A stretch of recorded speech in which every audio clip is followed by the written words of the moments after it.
I'm gonna tell you a tale of two Syrian boys, Omran and Abdullah. One boy, Omran, is alive and well today. The other, Abdullah, had his head slowly sliced off with a blunt knife by the US armed and trained FSA rebels. But it was Omran's dust-covered face which appeared in every headline and front page of every mainstream media outlet around the world, while Abdullah's face was concealed and his story covered up. Just compare the BBC's coverage of the two incidents. Omran's photo is in the center and clearly visible. In the other case, the BBC actually cropped out Abdullah's face completely in the photo that they used. The BBC's headline was also an attempt to justify the beheading of a child. The handful of articles that did cover the child's beheading also censored the child's face from their front cover. Why is one child, one face, one name worth your attention while the other child who was brutally murdered by CIA-trained terrorist group Harakat al-Zinki was not? The answer is obvious. NATO powers don't want their people to find out the nature of the terrorists that they support. Showing the world Abdullah's face would have been too damaging to the terrorist rebels and would have gone viral and out of control. Claims that the Omran image went viral on its own because of aesthetics are garbage. This little girl from West Aleppo was shelled by the rebels and had a similar photo taken of her dust-covered face, but the mainstream media did not use her image at all. They never told the world her name, Rim. The mainstream media decides what goes viral. They report approved stories in a coordinated manner. They decide not to tell you that their Al-Qaeda-linked rebels are shelling civilians and beheading kids. And here's the most shocking part of the story that you weren't told.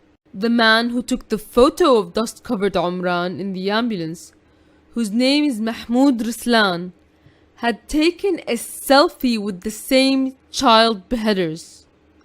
You can see how he is wearing the same blue shirt when he took Omran's photo and when he took a smiling selfie with child beheaders. The red arrows show the corresponding individuals. 1 minute he's crying crocodile tears over an injured child, and the next minute he's laughing it up with child beheaders. The selfie was posted on his Facebook and was taken 5 weeks after they beheaded the child, showing that he approves of the deed. He outright admitted to the Telegraph that he took the selfie with the child beheaders Harakat al-Zinki rebel group.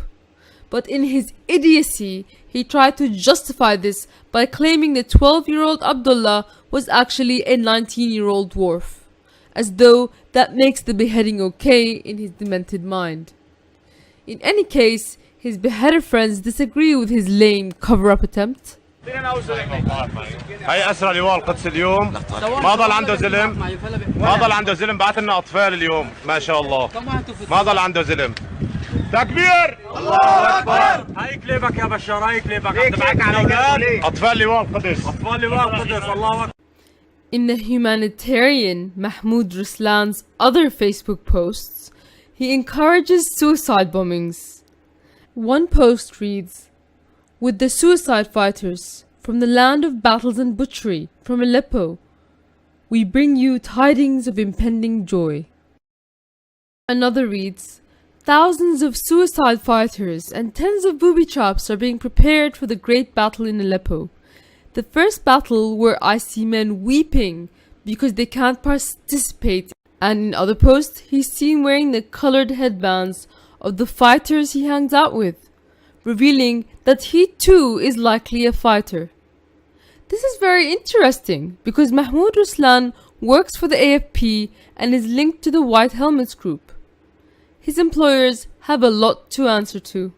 Most importantly, the world must know the story behind 12-year-old Abdullah's beheading by the CIA-vetted, trained and armed rebel group Harakat al-Zinki. The CIA admit that they gave this group Tau missiles and trained them. To this date, the State Department will not confirm or deny whether they stopped funding them with US taxpayers' dollars. The world must learn about this. Abdullah's face must go viral. I ask everyone who is watching this video to share his story, to hashtag it on Twitter with Syrian boy, to print out the picture with an explanation of what it is about, and to place it on every newspaper stand.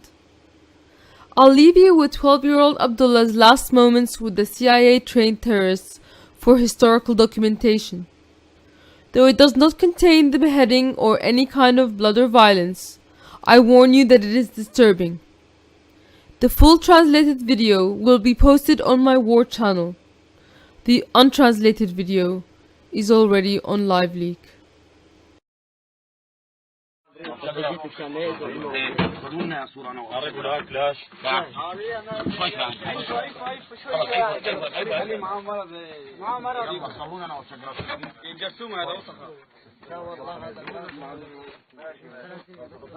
سلفي والأسير من خلفي وأحلى بشجرة. تكبير الله أكبر. تكبير الله أكبر. قرب يقف شجرة. ايش الميتات؟ ايش الميتات؟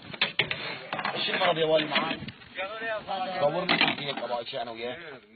اشرف بيوت الارمين. اسمع شو منيته.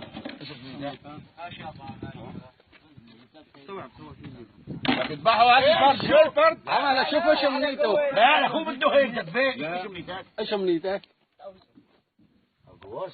ذبح. نحن أسمع الدواعي. يوال سجينا عظم. يوال شو ذنبك يا ابن الكلب؟ علي. هي من جوا بالمركب.